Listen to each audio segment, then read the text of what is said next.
So we have 8 brand new kits releasing for Bretonnia in Warhammer the Old World. I thought it would be good fun to go through and review each of the new sculpts, give my thoughts and put a critical eye to them, whilst doing a rating out of 10 against each one.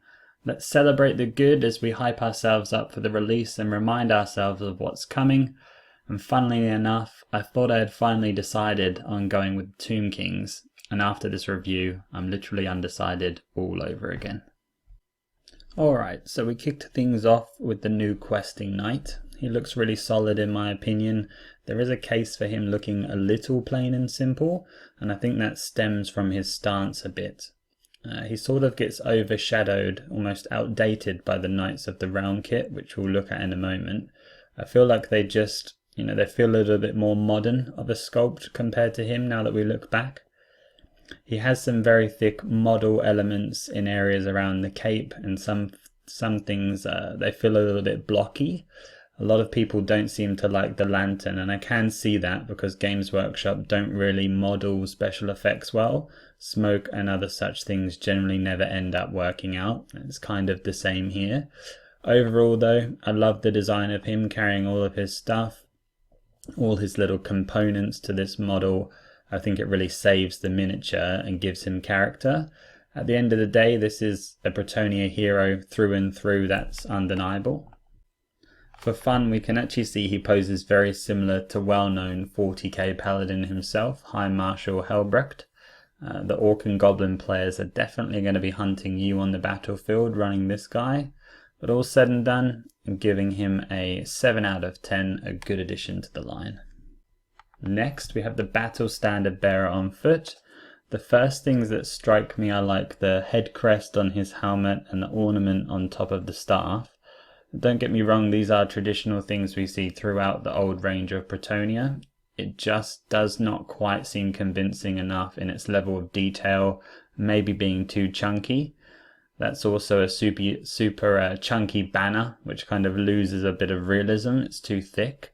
As for the rest of the model, it's fine. There's nothing really too bad and nothing really too amazing either. Another solid addition overall. It does what we want from our BSB, so I'm also giving him a 7 out of 10. Now we have the BSB on horse, and this is an amazing looking horse. Like the head and the eye detail is amazing. I'm really good with the regal sort of stance that they've given it. I love the shield and the sword packaged up on the side. It's a great detail. For the rider, it's been called out a lot that he just looks a bit small on this horse, and whether the proportions are sort of accurate or not, generally if it looks off, it is off, because that's all that really matters, is just how it looks to everyone. And maybe when we get it for real, that won't be so apparent. So let's just wait and see, I guess. But it's almost a copy and paste of the banner from the foot BSB. So that's a little bit of a shame also. And we have seen a lot of flails in the new releases for some reason, but this one certainly works well. I like it.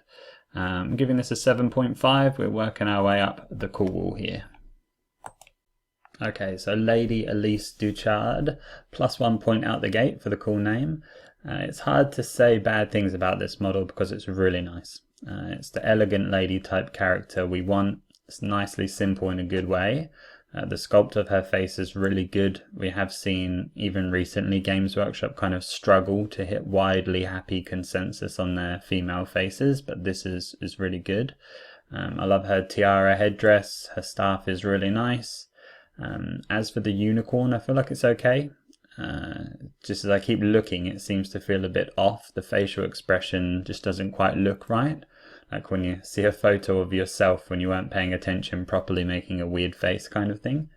The pose of the unicorn could be better in my opinion. The flow of the tail seems a bit unusual, or just lacking some definition on the tail hair for some reason. It's kind of nitpicking though, because overall I still enjoy this unicorn model. Really good and happy when I saw this model came out. It looks like a perfect canvas for painting. It'll be fun to see what people can do. So I'm giving her a great 8.5. Well done, GW. We're looking at the Handmaiden of the Lady here now. Again, I really like this model. I think they did a great job with her face too. They both look like actresses we would see of films in this era or TV shows. It's like a convincing design.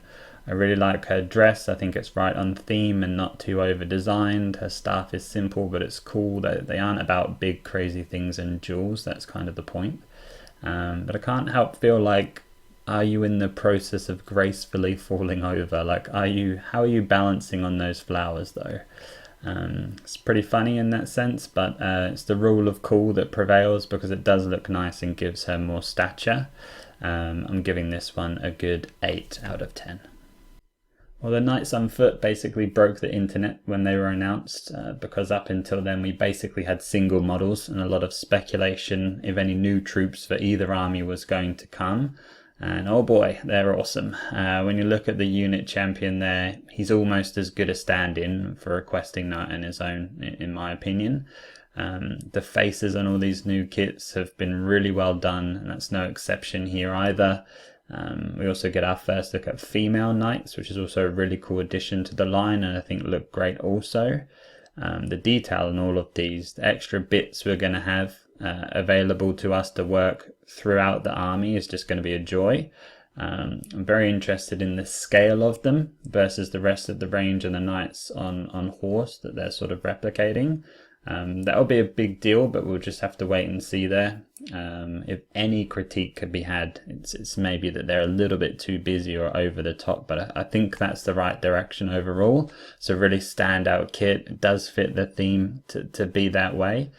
So you can see here actually the head ornaments on the helmets just look better proportioned than I mentioned in those prior kits that we looked at.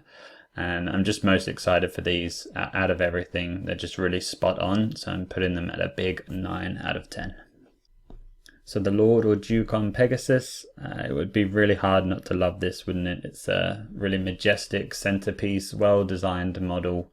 The best part about these helmet visors as well is that, and the same with the previous knights, is we actually get to see the detailed eyes behind there to paint them. It's not just sort of a hollow shell like we have seen with, say, the Stormcast helmets in the past. It really adds to the believability of the miniature. The Duke head option I think looks great. He's right on theme. It's clear and clean sculpt. The Pegasus itself looks good. A lot of detail, really nice. I'm dropping another 9 for this kit. And lastly then we have our BSB on Pegasus, because we need all the BSBs. I'm not sure I like the flag shape too much. There's just something about it that doesn't really work for me. It's not flowing enough or a typical sort of shape that you would expect. We're also getting the same Pegasus here, which is the real sort of letdown. Now you kind of end up with 2 clones on the field in a pose that doesn't really lend itself well to having 2 of them, and sort of hard to adjust them, I think. So that is a shame for sure. Again, I really like the head sculpt on this model. It's very high detail. The banner lets him down a little bit in the fact that he is a bit of a clone kit. Otherwise, it's still a great model, and I'm landing here on an 8 out of 10.